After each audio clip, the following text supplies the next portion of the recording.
साधु की बेटी। बहुत समय पहले की बात है। एक साधु अपनी पत्नी के साथ नदी के तट पर रहता था। उन दोनों की कोई संतान नहीं थी। उनकी बड़ी इच्छा थी कि कम से कम एक संतान उनके यहाँ जरूर हो।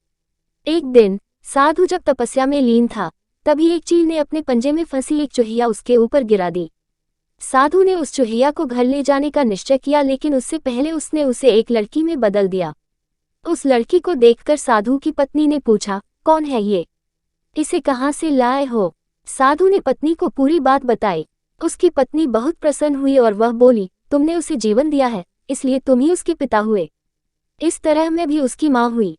हमारे यहाँ कोई संतान नहीं थी, इसलिए भगवान ने इसे हमारे पास भेजा है। जल्द ही वह बच्ची एक सुंदर युवती बन गई।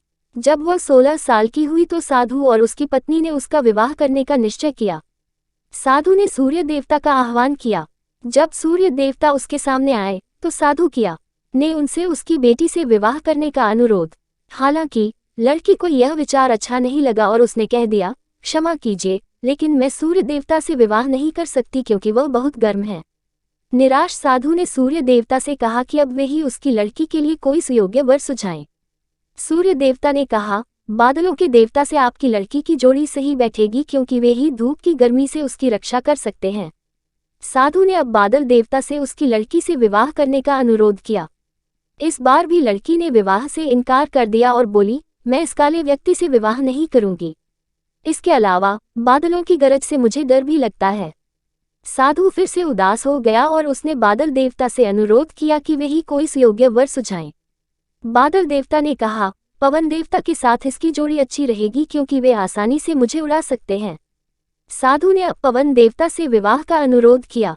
इस बार भी लड़की ने विवाह से इनकार कर दिया और बोली, मैं ऐसे अस्थिर व्यक्ति से विवाह नहीं कर सकती जो हर समय यहाँ वहाँ उल्टा रहता हो।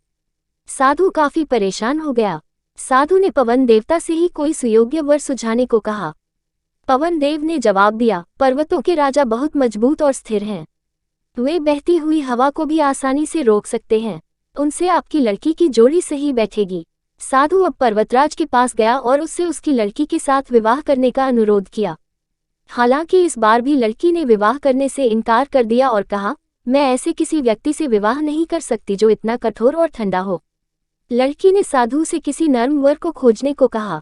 साधु ने पर्वतराज से सलाह मांगी।